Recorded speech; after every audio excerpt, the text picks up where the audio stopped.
recent clashes between Assam and Meghalaya police, and constant tussle between states on issues ranging from territory to water is not a new thing.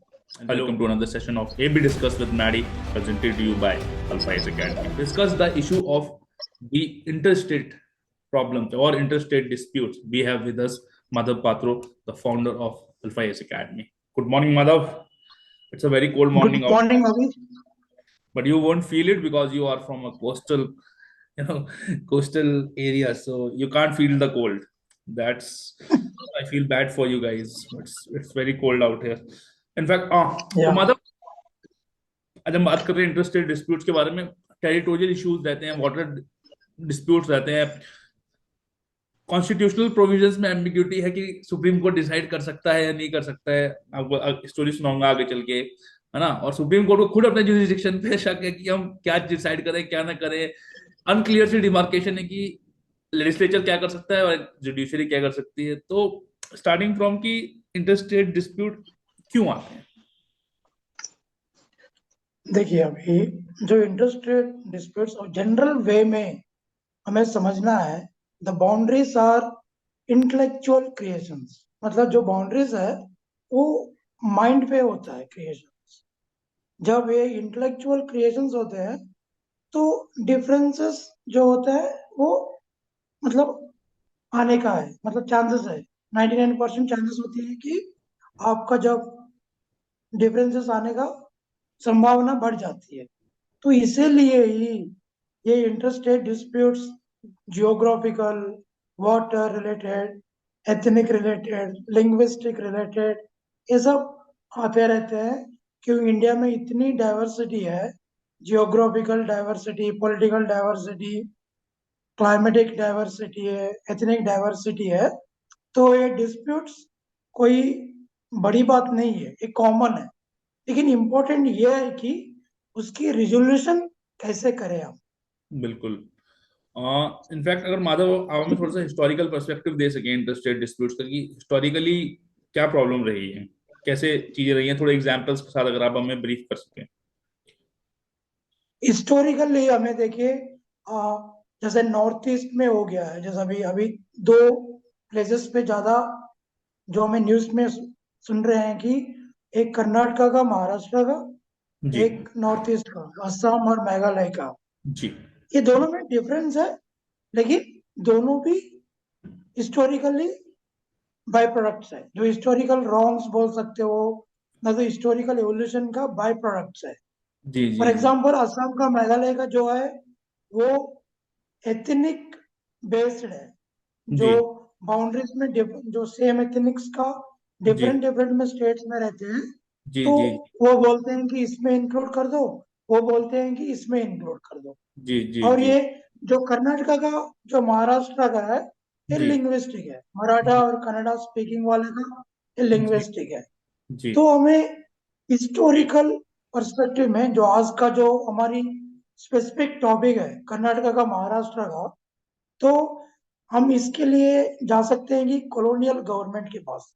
जब colonial government में उस time का map देखेंगे, तो British का map, तो Bombay presidency होती थी, जो मैसूर प्रेसिडेंसी होती थी. अभी जो मैसूर कर्नाटका बन गई है, जो बम्बई महाराष्ट्र बन गई है.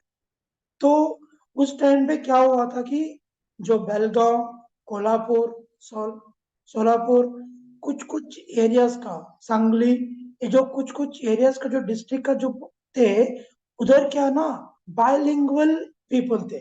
बायलिंगुअल मतलब बायलिंगुअल, मल्टीलिंगुअल बोल सकते हैं कि उधर कन्नड़ा भी बात करते थे और मराठी भी बात करते थे. और कुछ इसलिए क्या हुआ कि बम्बई का प्रेसिडेंसी में जो बेलगाम था, उसको मैसूर, अभी जो कर्नाटका में, इंक्लूड कर दिया था आफ्टर इंडिपेंडेंस. तो क्या हुआ कि जो मराठी पॉपुलेशन है वो कन्नड़ा में है. तो इसीलिए जो महाराष्ट्र की एक अच्छी पार्टी थी, महाराष्ट्र एकीकरण समिति करके, वो पार्टी ये इश्यू को बहुत बड़ा कर चुकी है. ये अभी हाँ. भी डिस्प्यूट कंटिन्यू होते जा रही है. इट्स लाइक अखंड, दे वांट टू मेक अखंड महाराष्ट्र, आई थिंक. हाँ जी. लार्जर लार्जर इमेज देखी जाए. If I may brief out the outlines, Karnataka और महाराष्ट्र में प्रॉब्लम क्या रही है, तो इन 1996 में एक बहुत बड़ा इंसिडेंट होता है, उसमें 9 लोग मारे जाते हैं पुलिस फायरिंग में, बेलगावी बेलगावी डिस्ट्रिक्ट में। महाराष्ट्र गवर्नमेंट जो है, बेलगावी आज के टाइम पे अगर हम बात करें तो कर्नाटका के अंदर है। बेलगावी डिस्ट्रिक्ट के जो एमलगेमेशन है या कर्नाटका में होना, महाराष्ट्र गवर्नमेंट जो है सुप्रीम कोर्ट में चैलेंज करती है। सुप्रीम कोर्ट में चैलेंज करने के बाद सुप्रीम कोर्ट जो है एक एम्बिग्यूटी में रहता है। 2006 इनफैक्ट कर्नाटका जो है, अगर मैं बात करूं आपको, कर्नाटका जो है कॉन्स्टिट्यूशनल प्रोविजन, कर्नाटका जो है आर्टिकल 3 पर रिलाई करता है। वो कहता है कि सुप्रीम कोर्ट के पास जुरिडिक्शन ही नहीं है, जो भी इश्यूज हैं बॉर्डर्स के, स्टेट्स के, उनसे रिलेटेड जो प्रॉब्लम्स है, कर्नाटका कहता है कि भैया आपके सुप्रीम कोर्ट को, कि आपके पास पावर ही नहीं है, ये जो काम है ये पार्लियामेंट करेगी। महाराष्ट्र जो है आर्टिकल 131 ऑफ द कॉन्स्टिट्यूशन पे रिलाई करता है। वो कहता है कि supreme court has the jurisdiction in cases related to disputes between union government and states. अब आप देखिए कितनी बड़ी एम्बिग्यूटी है कि आर्टिकल 3 एक तरफ कह रहा है कि भैया जितना भी टेरिटोरियल डिस्प्यूट्स है स्टेट्स के बीच में, उसको पार्लियामेंट डिसाइड करेगा। आर्टिकल 131 कहता है कि सुप्रीम कोर्ट के पास जुरिडिक्शन है, कोई भी मसला हो अगर स्टेट्स का आपस में या यूनियन गवर्नमेंट का स्टेट से, तो उसको आप उसका निपटारा कर सकते हैं। अब करे तो करे क्या सुप्रीम कोर्ट? 2006 में सुप्रीम कोर्ट ने अपना पल्ला झाड़ लिया। सुप्रीम कोर्ट कहता है कि भैया ऐसा है, आप जो है म्यूचुअल नेगोशिएशन से इस मामले को निपटा लें, हम तो बाहर हैं। ठीक है। अब प्रॉब्लम ये है कि जो ये नोटिफिकेशन जाएगा ये मिनिस्ट्री ऑफ होम अफेयर्स से जाएगा, तो वो एक अलग एंगल है। तो that was about the supreme court stand. Madhav, if you could brief us on the central stand, centre का क्या जवाब था उसमें? सेंटर का इसमें, जब महाराष्ट्र ने जब ज्यादा प्रेशर किया था तो गवर्नमेंट ने, तो 1966 में ना इन्होंने एक सुप्रीम कोर्ट के जज के अंदर एक कमीशन बैठाया था, जी जो मेहरचंद महाजन थे, जो जी उसके चेयरमैन, जो सीजी सुप्रीम कोर्ट के जज थे, और महाराष्ट्र के सीएम, और जो वीपी नायक थे उस टाइम पे वो, और निजलिंगप्पा जो उसके जो कर्नाटका के सीएम थे, उन तीनों के बैठ के एक कमीशन बनाए थे।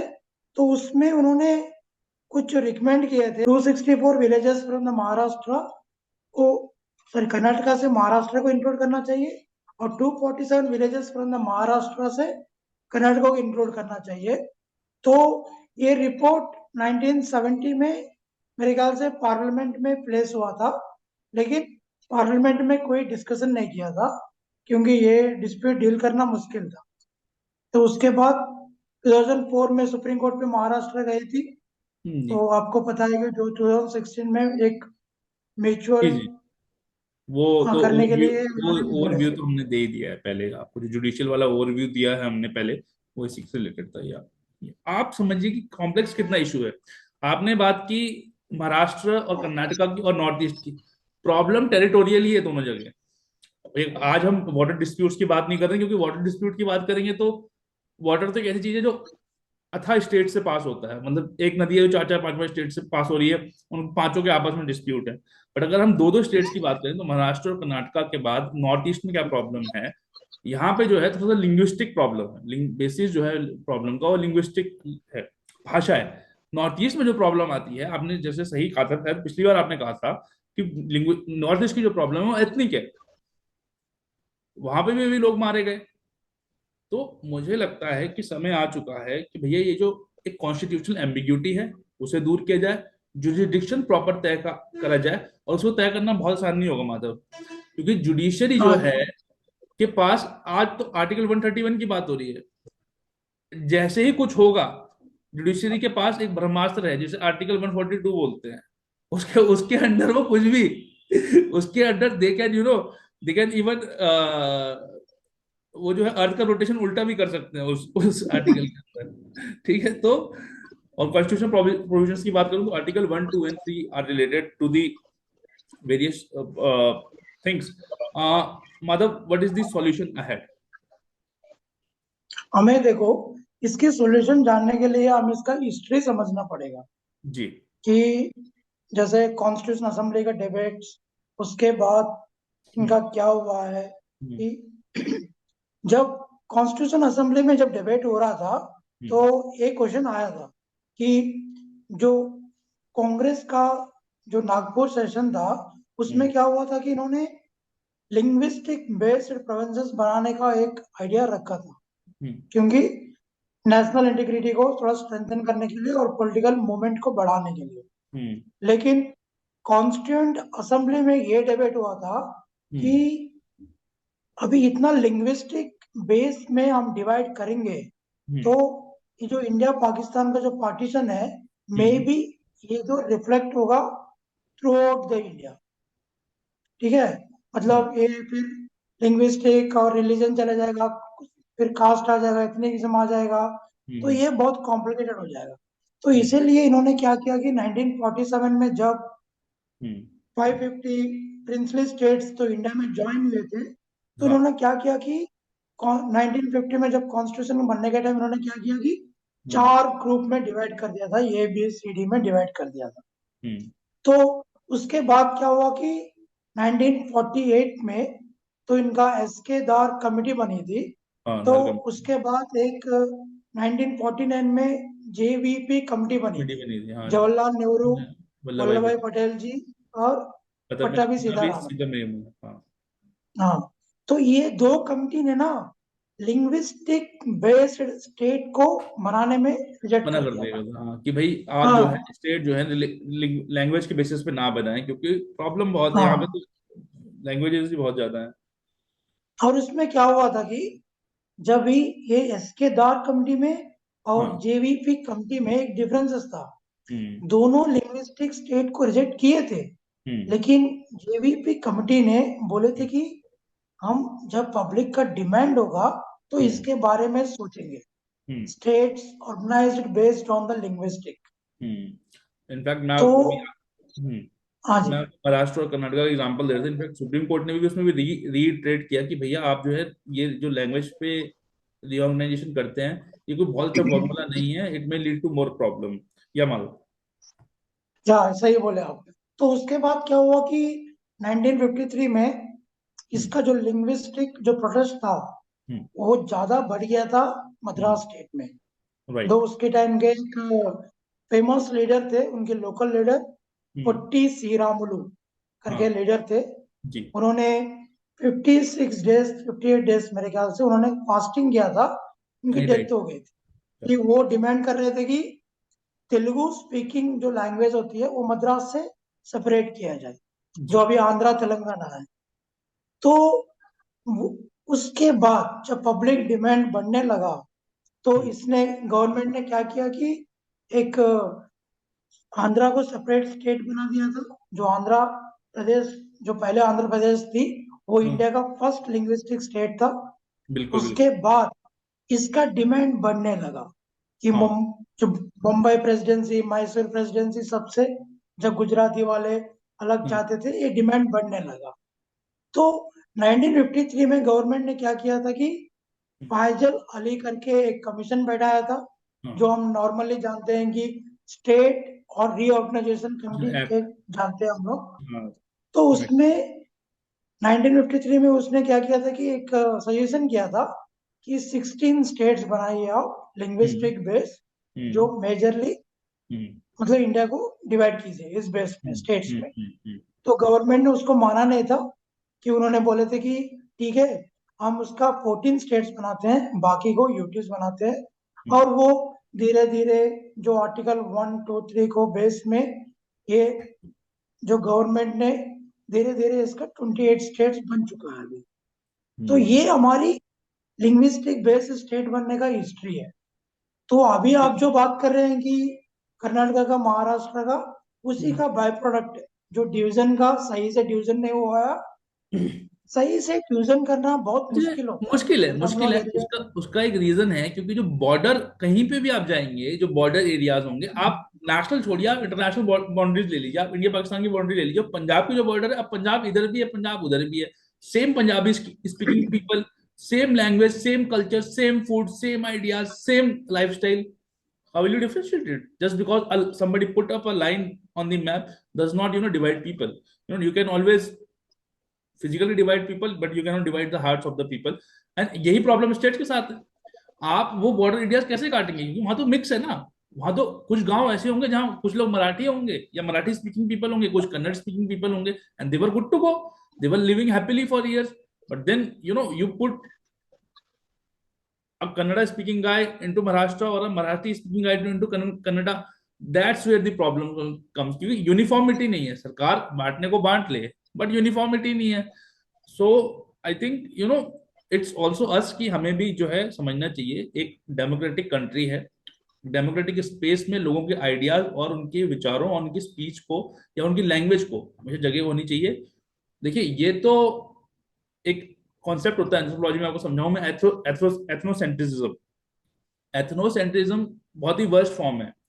ठीक है, उसे जो है हमें हटाना है. हमें, क्योंकि वो एक आइडिया देता है कि हम एक जो चीज है वो दूसरी चीज से सुपीरियर है, उस आइडिया को हटाना है जी भाई. हर कोई इक्वल है. और जब वो आइडिया समझ में आ जाएगा लोगों को, और ये देखिए ये तो ज्यादा पॉलिटिकल है भाई. लोग क्या चाहते हैं, आप और हम क्या चाहते हैं? शांति से अपना काम करें, 2 वक्त की रोटी कमाएं और खाएं और सोएं आराम से. बट देन पॉलिटिकल बर्न्स के लिए, पॉलिटिकल बर्नआउट के लिए कुछ तो मसाला चाहिए ना. ये मसाले हैं, ये फाउंडेशन स्टोन्स हैं पॉलिटिकल आइडियोलॉजीज को बिल्डअप करने के लिए कि हाँ हम लेके आएंगे.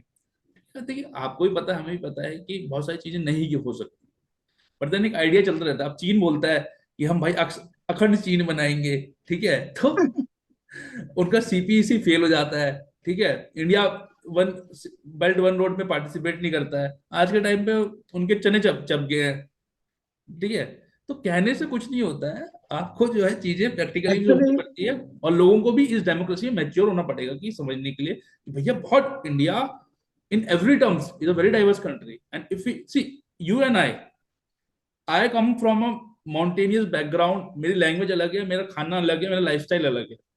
You come from, you have a very different language, but then we are going good, है ना. तो ऐसे ही जो म्यूचुअल रिस्पेक्ट है वही वे फॉरवर्ड है इस देश के लिए, मेरे को लगता है. या मदर इंक्लूडिंग रिमार्क्स. जैसे आपने सही बोला कि ये जो पॉलिटिकल इश्यूज है इसमें सुप्रीम कोर्ट, जैसे कॉन्स्टिट्यूएंट असेंबली का जब डिबेट हुआ था, जी. तो इसमें भी बी आर अम्बेडकर जी यही कहे थे जी. कि भाई देखो, ये जो प्रॉब्लम्स है ना, आप हाँ. जो प्रोविंसेस का प्रॉब्लम्स है ना, ये आज नहीं सॉल्व नहीं होंगे, ये यस. आपको बहुत दिन इसका कंटिन्यूटी रहेगी.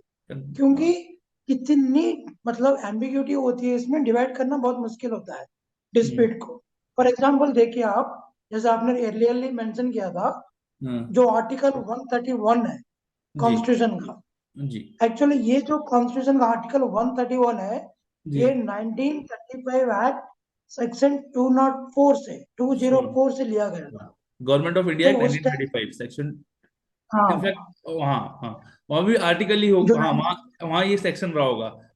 राइट. सेक्शन रखा है, हाँ, क्योंकि इट वाज अ बिल. क्योंकि जो हमारी 70% ऑफ द कॉन्स्टिट्यूशन है वो 1935 एक्ट से बना है, हाँ, हाँ, हाँ. मतलब राइट. इंस्पायर्ड है, हाँ, हाँ. इंस्पायर्ड है. तो 1935 एक्ट में भी ये सेक्शन 204, जो भी आर्टिकल 131 के बारे में बात कर रहे हैं, हाँ. कि ये भी उसी से इंस्पायर हुआ था, लेकिन इसको हम्म. जानबूझ के मॉडिफाई किया था. कि हम्म. अम्बेडकर इसके लिए एक्सप्लेनेशन भी दिए थे, बोले थे कि ये आर्टिकल 131 को ना आप इसको जुडिशियल, जो सब्जेक्ट टू जुडिशियल हायरार्की होती है उससे बचाइए. हम्म. मतलब इसीलिए आर्टिकल 131 को ओरिजिनल जुरिस्डिक्शन में डाला था हम्म. कि कभी भी इंटर स्टेट का डिस्प्यूट्स होगा वो हाई हाँ, कोर्ट के पास नहीं जा नहीं सकते, जाता है. हाँ, ओरिजिनल डायरेक्ट जुरिसडिक्शन में सुप्रीम समझा कोर्ट दूं के पास अपने. जाना है. ओरिजिनल जुरिसडिक्शन में समझा देता हूँ. ओरिजिनल जुरिसडिक्शन क्या होता है? देखो, एक ओरिजिनल जुरिसडिक्शन होता है, ओरिजिनल एंड एक्सक्लूसिव जुरिसडिक्शन होता है. ओरिजिनल जुरिसडिक्शन का मतलब ये होता है कि आप, अगर आपको उस पर्टिकुलर राइट पे अगर आपका कोई इंफ्रिंजमेंट होता है तो आप डायरेक्टली सुप्रीम कोर्ट जा सकते हैं. In fact inter state dispute, Madhav, original and exclusive jurisdiction है सुप्रीम कोर्ट का. एग्जैक्ट एग्जैक्ट, आप सही बोले. तो आर्टिकल जो 131 है उसके ऊपर अभी नहीं है, हम्म. इंडिपेंडेंस के बाद से ही सुप्रीम हम्म. कोर्ट का बहुत ही एम्बिग्यूटी है. तो उन्होंने हाँ. क्या किया कि जब आपने सुना होगा कि सुप्रीम कोर्ट एक टाइम में बोला था कि जो भी, जैसे कॉन्स्टिट्यूशनली उन्होंने इंटरप्रिटेशन किया था, तो हम्म. बोले थे कि जो लीगल राइट होगा, स्टेट का लीगल राइट होगा, तो वही आप आ सकते हो सुप्रीम कोर्ट को अंडर आर्टिकल 131. 131. अभी ये कर्नाटका भी यही डिमांड, कर्नाटका भी यही सुप्रीम कोर्ट से पूछ रही है, और उनका भी व्यू यही है. कि आर्टिकल 131 में जो है ये लीगल राइट का जो डिफिनेशन है, हाँ अभी ये डिस्प्यूट का अंदर नहीं आता है, तो हाँ आर्टिकल 131 सुप्रीम कोर्ट इन्वोक नहीं कर सकता है। लेकिन अभी महाराष्ट्र का भी जो 1956 का जो रिऑर्गेनाइजेशन एक्ट है, वो उसका भी उन्होंने अलग से इंटरप्रिटेशन ला रहे हैं। जैसे महाराष्ट्र का जो इन्वोक किया था कि सेक्शन 21 क्लॉज 2 में, उसमें क्या बोले थे कि लिंग्विस्टिक बेसिस में जो स्टेट बनाने का ये मिनिस्ट्री होम अफेयर्स का रिस्पॉन्सिबिलिटी है। हम्म तो ये महाराष्ट्र ने भी इसका भी इन्वोक किया है। मतलब ये बहुत ही कॉम्प्लेक्स चीज है। कॉम्प्लेक्स सिचुएशन है, हाँ मैंने इसीलिए ना, आपको बताया। हाँ, इसलिए इससे बचने के लिए सुप्रीम कोर्ट ने क्या किया था, state of Bihar versus union case में ना, उन्होंने जी क्लियरली बोले थे कि जी आर्टिकल 131 में जी पॉलिटिकल आइडियोलॉजी और पॉलिटिकल बैकिंग, जो पॉलिटिकल इश्यूज होते हैं, जी उसको आर्टिकल 131 में कंसिडर नहीं करेंगे हम। नहीं करेंगे, हाँ। तो ये भी इश्यू आ जाती है कि ये पॉलिटिकल इश्यू है, नहीं है, ये भी कंसिडर करना नहीं करना है। और बट इसीलिए ना, जैसे कॉन्स्टिट्यूंट असेंबली में हमें आर्टिकल 262 बनाया था हाँ कि ये जो डिस्प्यूट्स है, ये जी एक्सेप्ट मतलब आने का चांसेस था। चांसेस, उन्होंने भी मतलब मतलब ये किया था, मतलब उनका भी एस्टिमेशन था कि जी भाई ये डिस्प्यूट्स तो आएंगे आएंगे। जी जैसे वाटर डिस्प्यूट्स, जियोग्राफिकल डिस्प्यूट्स, ये जी तो आएंगे। जी इसलिए आर्टिकल 262 में ना पार्लियामेंट को पावर दिया कि आप किसी डिस्प्यूट को डील करने के लिए जी लॉ बना सकते हो। जी और आप, इनका आर्टिकल 263 जो इंटरस्टेट काउंसिल है, हम नहीं बनाते हैं, ज्यादा हम्म उसको ध्यान नहीं देते। हम्म वो भी इसी रीजन है कि जो हम्म स्टेट का डिफरेंसेस सॉल्व करने का और एक इंटीग्रेशन करने का national. I think consensus coordination is the way ahead and discussion. And speaking about the Supreme Court, I think on a lighter note, Supreme Court, other than a constitutional court, has become a court of ambiguity. ठीक है. हाँ जी। So, and it has such wise. I told you that Article 142, he can, you can rename sun as moon under that article. So Supreme, we have a joke around in our law friends that Supreme, if कोई कुछ भी कर सकता है and supreme court भी कुछ भी कर सकता है, तो सुप्रीम कोर्ट के पास वो पावर है. And it's upon the wisdom of Supreme Court and judiciary and the executive, how they go about it, because it's a beautiful democracy and the essence of it should be preserved in all ethos. And that's all for this session of AB Discuss with Maddie. I hope you liked it. If you have any comments or any feedback, please tell us in the comment box. Take care, keep smiling, keep healthy, and we shall see you soon. Bye bye. Take care. Thank you, Madhav. Take care. Thank you अभी।